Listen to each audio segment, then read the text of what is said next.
Save big during Labor Day at Lowe's. Get up to 40% off select major appliances. Plus, buy more to get up to an additional 20% off. Shop even more savings with 3 Stay Green 1 cubic foot vegetable and flower garden soil bags for $10. This Labor Day, take care of your home for less at Lowe's. We help, you save. Valid through 9/3. Soil offer excludes Alaska and Hawaii. Selection varies by location. Select locations only. While supplies last. See Lowe's.com for more details. Can I ask you a question? What did you learn this year? What will you never do again? What will you do more of? What do you need to start, my friend? What do you need to stop? I'm asking you. I'm talking to you. This ain't for your best friend. This ain't for your brother. This ain't for your sister. I'm talking to you. What do you need to do for you to get better? How are you getting better? Getting better. How are you getting better? Getting is an action word. So I'm going to ask you one more time. How are you getting better? In other words, what action are you working on? I mean, how much get do you have? If getting is an action word, we got to up the get.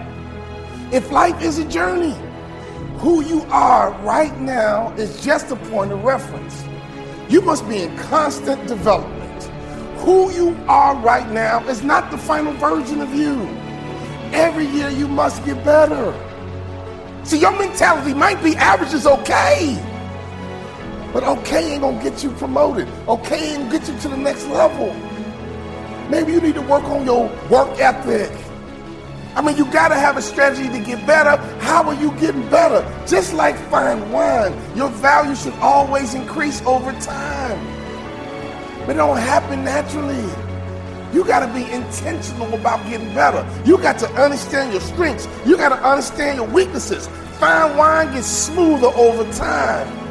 And the value is constantly increasing. If your value's not increasing, if people ain't trying to give you more money, something wrong, bro. Something wrong, sis. If people ain't trying to get you more money, we got to work on better you. What does $1 million person do that you refuse to do? That you won't do? Here's what I'm trying to tell you. You are in charge. You are in control. And we got to begin with you getting better. If you want more, it's got to be clear to you right now that you need to get better. You always talking about somebody else. I'm coming to you, my friend. I'm talking to you. It's just me and you. You need to get better. Stop talking about everybody else and what they need to do. What do you need to do? Every year, you must improve. You must improve. Why? Because your life will always be a reflection of you. Who you are will ultimately yield you a result. So the question is, if you don't like the result, you got to go back to you. If you want a different result, you need to improve you. So if you want to make more money, you must become somebody different. So for example, if you're a $30,000 person, it's okay. But you need to figure out how do you need to get better so you can become a $60,000 person. In other words, what does a $60,000 person do that I don't do right now? Insert your name. What is a $60,000 person doing that I don't do? What are they willing to do that I don't? You can become that $60,000 person, but you got to change how you think. You got to change how you operate. You need to change how you impact your environment. You need to change how you respond. If you ever want to get to 6 figures, you got to ask yourself the question, what does a $100,000 person do that I don't do? If you're going to get paid, if you're going to be a real boss, if you're going to get to the real money, you got to be courageous and ask yourself the question, what do I need to do to be a millionaire? How does a millionaire think? How does a millionaire respond? And what is my gap? What do I need to do to become a millionaire? There's money out here. There's even billionaires out here. What are they doing that you're not willing to do? Do. What are you working on right now?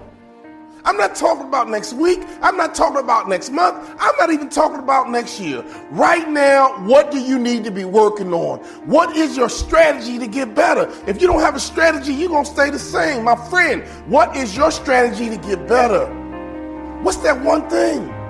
If you improve that one thing, it could benefit you tremendously. This one thing is a game changer. Is it your attitude? Really? Is it just your attitude, your outlook, your disposition, a smile on your face, being approachable? I mean, it's really hard for negative people to be positioned, right? I'm going to be real with you. It's going to be really hard for a person with a bad attitude to get into position, to get to that next level. You might be saying to me, Walter. Picture the app you've been dreaming about. Now imagine it's real and ready to launch before today's over. Meet Base 44, the fastest way to bring your ideas to life without writing a single line of code. Just describe what you want to create and watch it take shape instantly. The design comes together, the features are built, and the backend is ready to go. No technical setup, no juggling tools, no waiting on anyone. A real product, fully working, ready to share, test, or sell. From idea to live app, fast. Start building today at base44.com. This back-to-school season, spend less on your kids with Amazon. Friends, abundance also means knowing when to save. I once paid rush shipping for a monogram planner my goddaughter manifested. Lost it week 2, now I curate intentions and supplies on Amazon, like STEM Kids, Vision Board magazines, laptops, all priced for peace of mind. Filters for eco-friendly brands keep values intact. Fast delivery frees up time for real work. So remember, with Amazon's low back-to-school prices, just spend less on your kids, because every dollar you don't spend on them, it's a dollar that just makes back-to-school a little easier. Ain't true. I know people who got a bad attitude. Hear what I'm telling you. A few slide through the crack, but for the most part, they know somebody. For the most part, they got something else working on their behalf. If you don't have an incredible network, if you don't have a whole lot of people backing you up, let me tell you something. It's going to be really hard for a person with a bad attitude to get into position to get to that next level. Is it your attitude? Don't let that hold you back. You're in the people business. I watch people give advice completely predicated on natural talent and DNA, and I'm like, look, like, I get it. Like, I can throw a football every day for 9 hours a day. I'm just not physically built to be competitive at the highest levels. So yeah, I do think, you know, if anybody watching right now, if there's anything they take away, it's like, look, like, you're gonna only be so pretty. You're only gonna be so smart. Like, there's things that are gonna be natural, and then there's things that you can actually control. I do believe, and I don't know if I'm right or wrong, I don't, but I do believe that work ethic is a taught behavior. It's something you do have more control over. So much of what I've always felt as an entrepreneur was a vulnerability of a school system is not the cliche stuff that you might see in my content, but just by nature, all of us spending the majority of our youth in a system that grades us every 90 days, and we pander to a subjective reality within that, really sets us up to eliminate our creativity and our curiosity, makes us subconsciously conform to the short term, and inherently makes us lack patience. The other thing I'm spending a lot of time on is how much we struggle with our relationship in time and with time. We get sold so many things like life is short, which, I think all of us at this point know, depending on the context that you look at a statement or a situation, it changes the altercation. But so many of the rules in society of when you're supposed to have your life figured out, get married, accomplish, is predicated on a world where people live to 45 years old. It's just the reality of it. So much of what we're affected by is how our grandparents were affected by their parents and grandparents, and those were dying at 40. Of course you should have your life figured out at 30 when you're dead at 47. But we haven't adjusted. 1880 may seem a long time ago, but it's stunningly not. And when life expectancy is in the late 30s and early 40s, and now we're 75, 85, 90, 95, I just think that there's so much confusion in the system. And I just think that we need to have different conversations. Let me give you an example. A different conversation that we need in the business world, that's where I'll keep it, but it's clearly a societal statement, is I'm genuinely struggling why anybody should not be kind. I have watched in the business world for the last 20 years, people justify being cruel to the people that they're a manager of or their admins because they're stressed. I'm sorry I scolded you. You don't get it. The client had me in a bad day. We have completely accepted bad behavior off of. I'm really passionate about this. If you're a leader by nature, your job is to stop pressure at your level, not deploy more of it underneath you. I think that we need to just do better. And I think that I'm passionate at this point in my life to really start talking about the nuances that are very clear to me, that sustainable things are grounded in very good virtues, and that we have to start recognizing that soft skills will continue to dominate and gain momentum because hard skills are starting to be commoditized.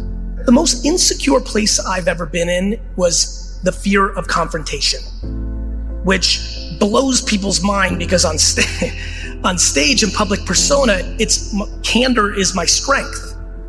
But in real life, I hated candor because my father was very aggressive with candor, but very negative. And I wasn't able to separate the vehicle he was deploying the candor in from the value of candor. So for 25 years of my career, I was anxious every time I decided somebody had to get fired. It completely put me into spirals. I would avoid it. It was always sloppy. To a T, every person that's ever been close to me in business that works for me or worked for me that doesn't love me is based on one thing, my inability to be candorous. And it's been a very big shift for me in the last 3-4 years. The new book is called 12 and a half. It's about 13 attributes, but I call it 12 and a half because I'm only halfway through my journey on kind candor. And I needed to create the word kind in front of candor to even begin to deploy candor. And it has led to an incredible amount of unhappiness in my life and career was my inability to be candorous, which is wild because my content is incredibly candorous because I'm not talking to anybody. I'm talking to everybody. But when it's Steve or Sally or Johnny or Nicole or Karen, it was very hard for me. And so now I do it. You are going to have to push, because they said you can't do it. They said you don't have what it takes to make the investments. They said you don't have what it takes to lose the weight. They say you don't have what it takes to hang on to your marriage. Everybody has been counted out. Everybody has been doubted. The underdog is not a person who doesn't feel pain, doubt, and fear.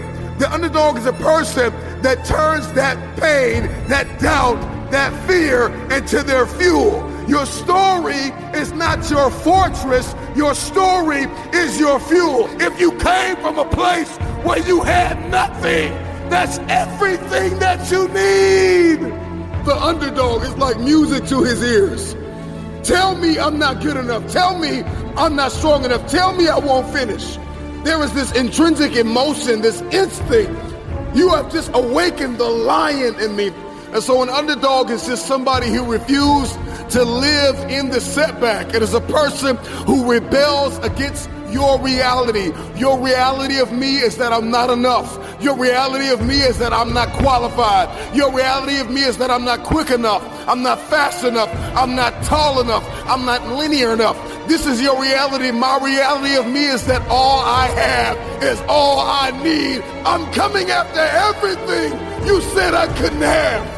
If you've been an underdog in the weight room, if you've been an underdog in life, if you've been an underdog financially, I'm talking to that person who grew up without a father. I'm talking to that person who grew up without a mother. I'm talking to that person who didn't grow up with handouts. I'm talking to that person who maybe if you did grow up with a little bit of handouts, but maybe you were misunderstood and you were overlooked and you were undervalued and you were mishandled and misguided. I'm talking to that person that is acquainted with pain. I'm talking to that person that knows what it's like to come from nothing.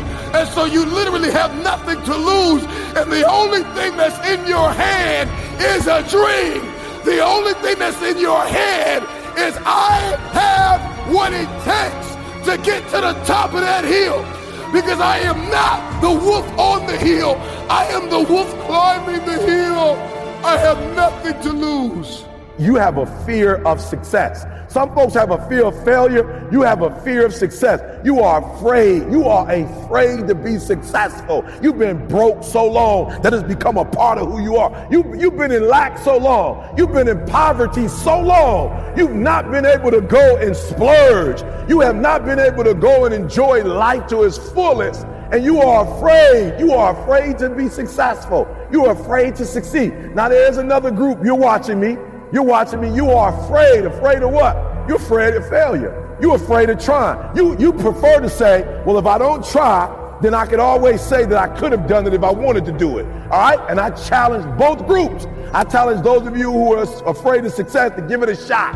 All right? And I challenge those of you who are afraid of failure, just give it a shot. Just try. You will be shocked at what you can do. And the underdog is an individual who refuses to live in the dark. They refuse to remain in obscurity. They refuse to live in stress and overwhelm and anxiety. They are somebody who is tired. Like when you come to the end of yourself, you got to get tired. Like you have to get tired. Everybody wants a piece of the pie. Any facet of life, in every arena you walk in, there's pie. And the thing is that pie doesn't get any bigger. The pie never gets any bigger. It's the disciplined, desperate, dangerous mentality of an individual that says, I'm gonna push whoever I gotta push out of my way to get my piece of the pie. Those are the people that get the pie. Because the pie doesn't get any bigger and the pie does not pursue you. You have to go after it. So whatever it is that you're going after, whatever it is you feel as though you've been destined to do, are you willing to push whoever, whatever out of your way to get your piece of the pie, to get your piece, because the pie's not getting any bigger. What would your life look like if you weren't always afraid? What would your life look like if you weren't a scary cat and professionally, if you weren't a scary cat in relationships, if you weren't a scary cat financially, right? If you weren't a scary cat in your dreams and in your mind, if you weren't always living in fear, how much more would you have? While they're called the Federal Reserve Bank, they're not federal. It's not a federal entity. It says so on their website. They're not a reserve because they don't keep any cash reserves anywhere. And they're not a bank. You and I can't go there to deposit money. So what do? They control and oversee our money system in the United States. And one of the things that they're able to do is influence how much money is out there. They can print money and they can take money away. Well, when you print money, pieces of paper, without producing more wealth, what happens? The value of each individual dollar goes down. Because you can't just produce more wealth, you can't print more wealth, but you can print money. And so this money, this pieces of paper, then loses value. And we've been seeing this happen for a long time. Whenever you print more money, the value of each individual dollar goes down, which then in effect causes the price of things to go up. That's why $100 today cannot buy you what $100 could 20 years ago, and that's why $100 today can't buy you what $100 could 100 years ago. But what does that mean when we go back to the topic of, the system that we were just talking about? Well, inflation, the whole purpose of it, because the Federal Reserve Bank doesn't want 0% inflation. If you listen to anything that they say that they have a target of 2% inflation. But why 2%? Why this random number? Why not 0%? Why do we want any inflation? Well, because it's their way of growing this system.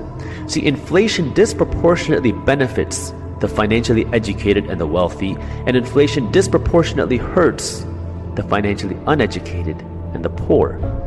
Because when you don't understand inflation, well, you're the one that's paying the price.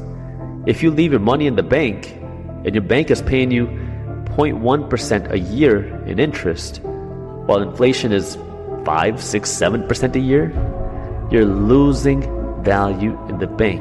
Your savings are slowly losing value each and every day because you're saving your money. Now, this doesn't mean you shouldn't save any money. This means you have to know how to save your money strategically.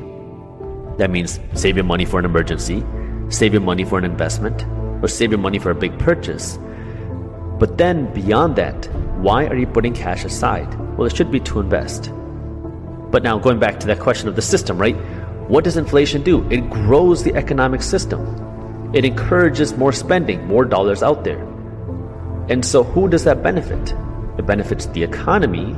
It benefits the investors who own a piece of the system. But it hurts the people. Because if you don't understand this, what happens? Oh, maybe you got a raise because of inflation. Great. People spend more money. Great. But now you're poorer today than you were a few years ago. Even though it might look like you have the same bank balance, even though you might have gotten a raise because the prices of everything around you have gone up faster than your income. And that's why today you have people struggling more than they were 50 years ago. 50 years ago in 1970 or early 1970s, you'd have one person going to work, the man of the house. And they would have one income. And the one income would allow a family to survive comfortably, have a nice home, have a nice car, and have a nice vacation. Today, you have the majority of households are two-income households, and people are struggling to buy homes.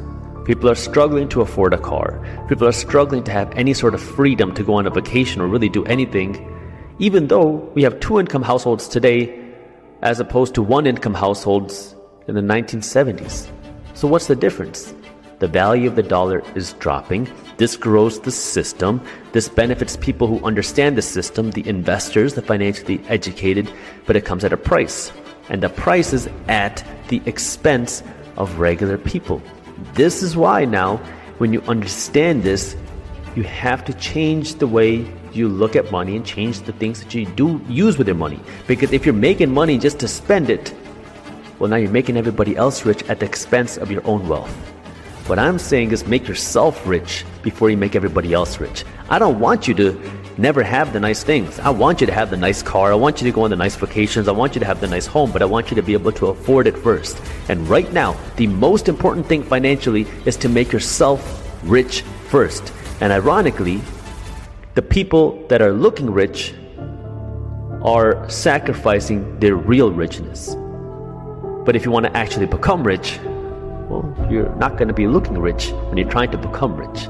Building wealth is a very simple formula. Spend less than what you make and invest the difference. Period. Now, if you want to achieve more wealth, you need to invest more money. How can you invest more money? You can spend less money or you can earn more money. It's as simple as that. Well, I do everything backwards. I started with nothing like most people do. And I grew up over in Antioch, Tennessee. And I remember one time I used to ride my bicycle down to the local Quick Sack to get an icy and to get a Snickers bar and, just hang out and that kind of stuff. And I came in about 12 years old and I asked my dad, I said, Dad, I need some money. He said, you don't need money, you need a job. And I said, he said, what can you do to earn some money? I said, well, I guess I could cut some grass. Some of my buddies are doing that. And he said, good, get in the car. I went, why? So he took me down on Nolensville Road, true story, back in the day, little printer shop, and printed up 500 business cards that said Dave's Lawns. Came home, knocked on the closest 50 doors in the neighborhood, and thus a business was born. So I've always been in business. So when I got out of school, met my wife Sharon, we got started, we were broke, and I started buying and selling real estate, like you said in the introduction, and I got rich. It was wild, man. I mean, it was very cool. Sometimes I hear these people say, all those rich people are miserable. We were having fun, man. I mean, we were having a blast, but I did a lot of stupid things. I didn't do anything illegal or immoral, but I was young and too aggressive, and I tried to borrow my way into success. And those debts caught up with us. The banks got sold to another bank. The new guys looked down and said, there's a kid owes us $1 million. 26 years old. They called our notes. We spent the next 2.5 years of our life losing everything we owned. Lesson number 1, don't get rich with debt. Dave Ramsey is very open about how he and his wife were rich for a good part of their younger lives. The problem with how they got there, though, is Dave borrowed money to keep up with their wealthy lifestyle, which in turn caused them to lose everything they worked so hard to get. there's not one biggest lesson. There's a bunch of them. But, the one thing I think that I remember back when, I was in school and a business major, and I was so go-get-em, goal-oriented, and I was going to do this, and this by the time I was 30. And I kind of, intellectually, I probably didn't think this, but maybe in my emotions, I kind of thought that the trajectory from success was from here, where I was, to there. Right. And it's never that. It's always this weird, you go around and around, you go up and under and back and forth. And then when you get up on the gleaming mountain of success, you figure out it's really not gleaming. It's actually a pile of garbage. It's all the stupid stuff you did. You just happen to be standing on it instead of laying under it.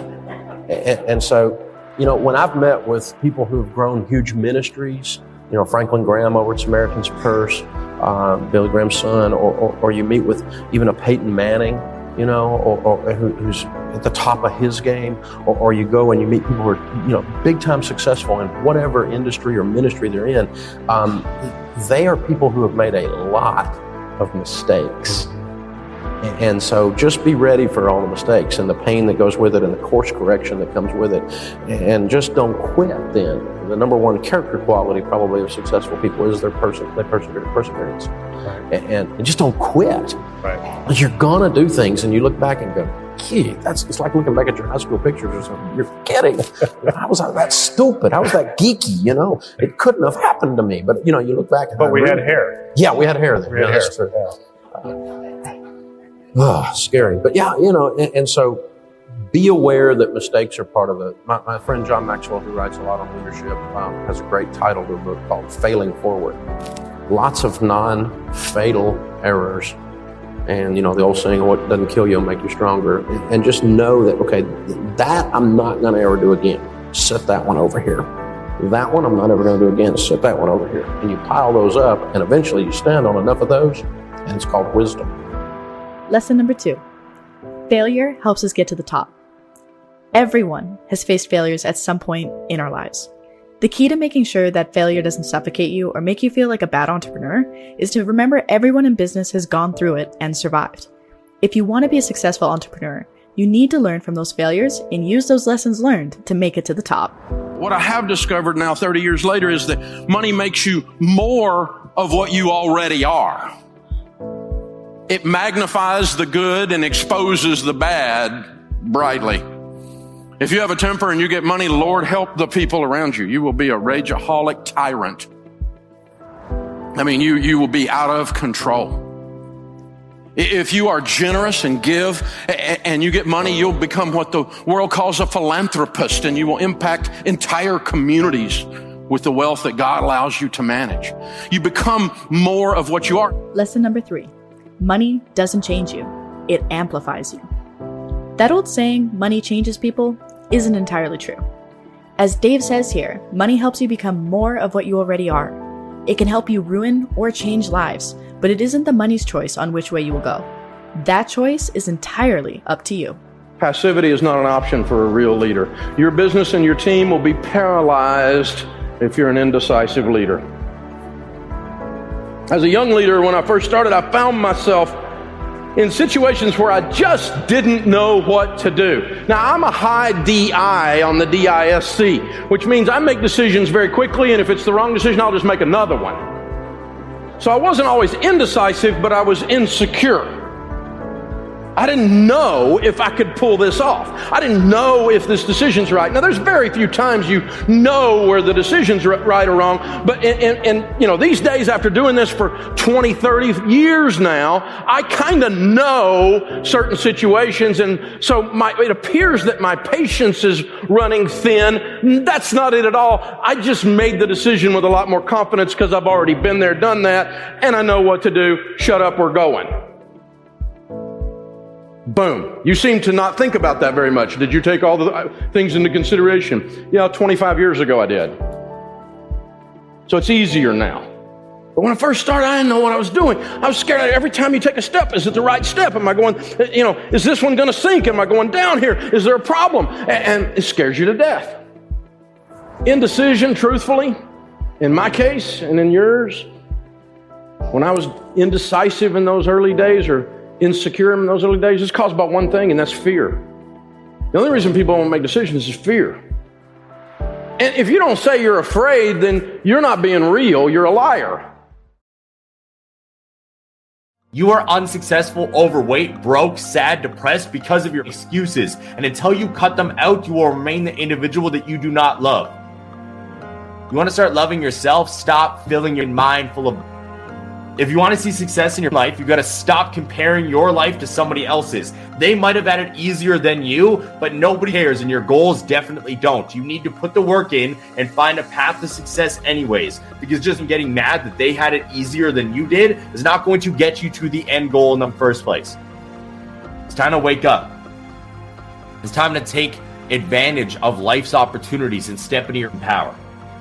You guys just keep putting it off, and eventually you're just going to die never taking action because you kept saying I was going to try to wait for the right time.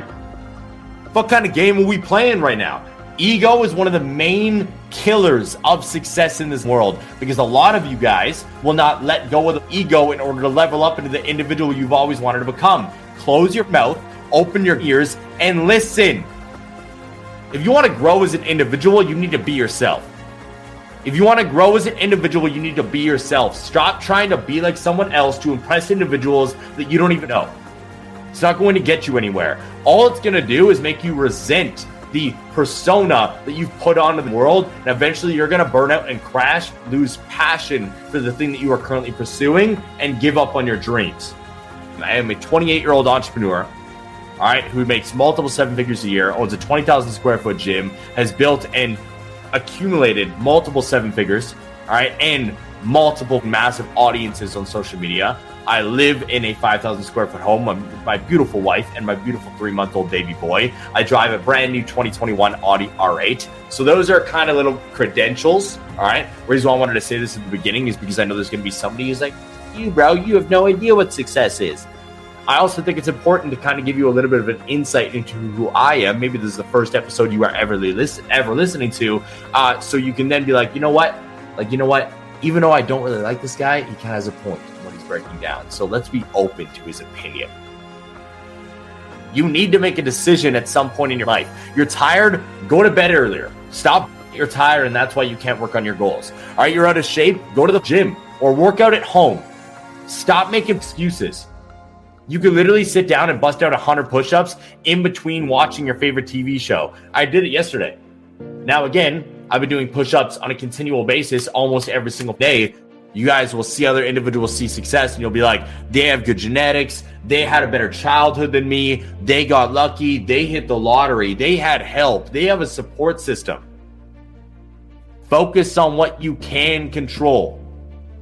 Focus on what you can control. The second biggest success-killing mistake that you guys are making on a continual basis is blaming external factors. I'm not successful because I didn't get lucky like them. I'm not successful because I just don't have the right genetics. I'm not successful because I didn't have a childhood like them. I'm not successful because I never hit lottery. I don't have a support system. Shut up.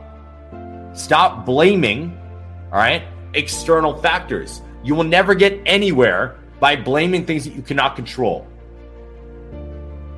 A lot of you are unsuccessful because you are blaming external factors. You are blaming other individual circumstances onto as of why you haven't been able to see the same results. When nobody and nothing cares. Shut up, stop making excuses, and focus on what you can control. You guys want success in life, but you keep continuing to wait for the right time. I'm not ready yet. I need to wait until this date. I'm not ready yet. I'll get started next week. I'm not ready yet. I need to crunch some numbers and wait for 3 months from now. What are you waiting for? When are you going to feel ready? So many of you guys are unsuccessful because you keep putting off until tomorrow or till the day you die. Straight up. A lot of you guys just keep saying tomorrow, next week, next month, next year. And it's the reason why you've been unsuccessful for months, for years. When are you going to be ready? Stop playing this game. People come into the fitness industry, they want to become a fitness coach, and they try to act like Layne Norton. All right, so then they stand in front of the camera and they try to talk their knowledge. They try to display the knowledge that they have, and they honestly just sound like an idiot. Why? Because they don't understand the subject that they are trying to display they don't understand the subject that they are trying to explain to that degree. Now, pause. I'm not saying they don't have knowledge. I'm just saying you need to talk within your own means. Some of you are possessed by social media. It's no longer a servant, it is a master. Social media is a beautiful servant, but it is a terrible master. Can you surrender social media? Can you surrender your time? Can you surrender yourself? Can you surrender your mind? Can you surrender your will? Can you stop choosing what's killing you? If you're going to achieve it, if you're going to manifest, if you're going to do this thing, then you're going to need some stamina. Come on. Believe it. Come on, you got to start speaking that stamina over your life, speaking that endurance over your life. Believe it. This is my time. Late nights, early mornings, sometimes no friends, sometimes no time with family. Sometimes you've got to downsize. You may have to live in your car. You may have to sleep on a bus. You may have to ride the train. I don't know what your sacrifice is. You just may have to give everything you have. But in the end, it'll be worth it. I need you to get out of your comfort zone. You can't be successful with the companion of comfort. Comfort and success cannot walk together. If you're going to be successful, if you're going to achieve it, if you're going to become it, you've got to break out of your comfort zone. If I'm going to seek success, I've got to define what sacrifices are required in order to step into it. I cannot have it. I will not see it until I've counted up the cost. And here's the problem. You'll find yourself connected to 100 people that think they know what you should be doing to get where you're supposed to be. And so I've got to begin to shut the mouths of the people that don't know the cost, the price that I have to pay. You may have paid that, but I may not have to pay that price. I can learn from your mistakes. I don't have to fall down the same ditches you fell down. I don't have to flop down the same stairs you flopped down. That's your price. That's your cost. I've got another way. I've got a different mentality. I just may be a little bit more creative than you. I just may be a little bit more innovative. I just may have more faith than you. I don't have to fall like you fell. I don't have to hurt like you hurt. I can look up and get up. You can't have the future. You will not be able to manifest if you're sleeping when the world sleeps. If all you see is success, then you've missed the entire moment. Because it is the journey, it is the grit, it is the grind, it's the prayers that you pray, it's the tears that you have cried, it's the rejection that you've had to take on your back.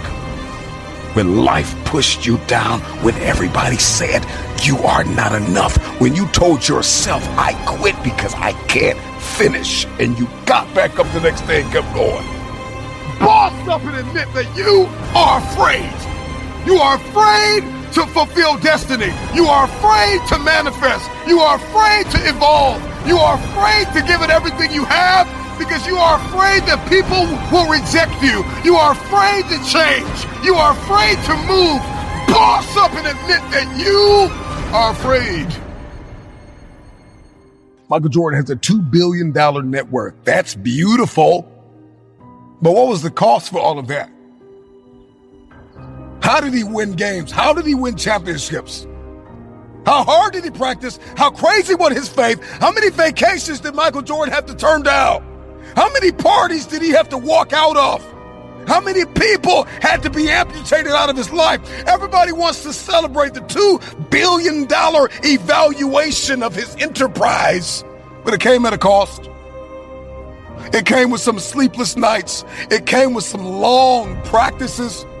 It came with a lot of no's. No, I can't do the party. No, I'm not going to do the drinking. No, I'm not smoking that. No, I'm not touching that. No, I'm not connecting with them. No, I don't need that circle. No, it came with a lot of no's. It came with a lot of sacrifice. It comes with a lot of rejecting. It comes with a lot of awareness of what is not serving the vision. Had a temperature of over 100 degrees and won the game over the Jazz in '95, a champion. But he sacrificed comfort. He sacrificed convenience. He had to sacrifice and reject the voices in his head that said, you're crazy, you're sick, you need to rest, you need to sit down. Listen, you should work so hard that by the time you get home, you pass out sometimes. You only have 24 hours in a day. You got to learn to manage the time that is given to you. And this sacrifice is required. This means that you can't binge watch your favorite television show every day. This means that you can't be on social media every day. This means that you can't do whatever you want all day and think you're going to manifest and become this person and achieve this feat. It's not going to happen. And so you got to learn how to sacrifice your time. You got to sacrifice. When you want to sleep, you have to wake up. When you want to watch that movie, you got to read that book.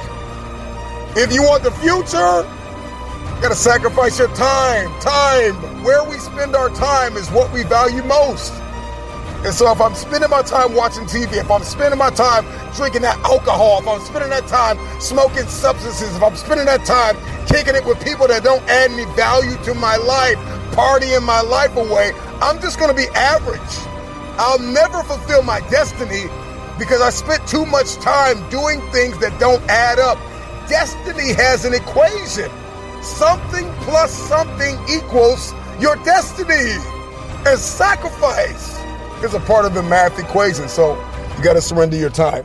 If all you want is success, and that's all you see, you will not have it. The end game, the aim, the target is about consistently following a guideline.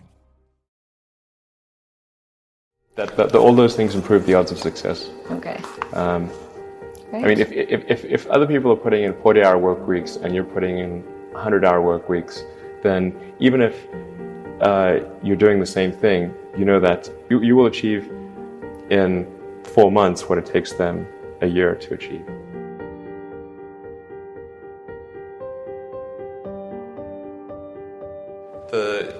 When I was a kid, I was wondering kind of what's the meaning of life? Like, why are we here? What's it all about? And I came to the conclusion that what really matters is trying to understand the right questions to ask. And the more that we can increase the scope and scale of human consciousness, the better we are able. Think about the app you've been wanting to build. Sell something you've created, run your community, manage your business, or launch your next idea. Now, imagine it's live before today's over. Meet Base44, the fastest way to turn any idea into a fully functional app. No code, no waiting, just describe what you want and watch it come together. Backend, design, and all in minutes. A real product ready to share. From idea to live app fast. Start building today at base44.com. Mamá, papá, mi cuerpo crece a un ritmo alarmante y la ropa que me compren ahora me quedará muy pequeña muy pronto. Pero su billetera no tiene que sufrir por la moda con los precios bajos de la vuelta a clases de Amazon. Amazon, gasta menos, sonríe más. To ask these questions. If somebody is doing something that is useful to the rest of society, I think that's a good thing. Like, it doesn't have to change the world. If you're doing something that has high value to people, I mean, I think that's fine. Like, stuff doesn't need to be changed the world just to be good. But in terms of things that I think are most likely to affect the future of humanity, I think AI is probably the single biggest item in the near term that's likely to affect humanity. So it's very important that we have the advent of AI in a good way. If you could look into the crystal ball and see the future, you would like that outcome, because it is something that could go wrong. As we've talked about many times, we really need to make sure it goes right. Working on AI and making sure it's a great future, that's the most important thing I think right now. Obviously, anything to do with genetics.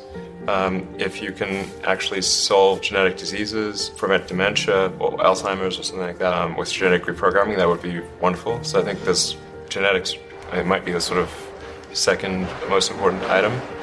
I think having a high bandwidth interface to the brain, like we're currently bandwidth limited. We have a digital tertiary self in the form of our email capabilities like computers, phones, applications.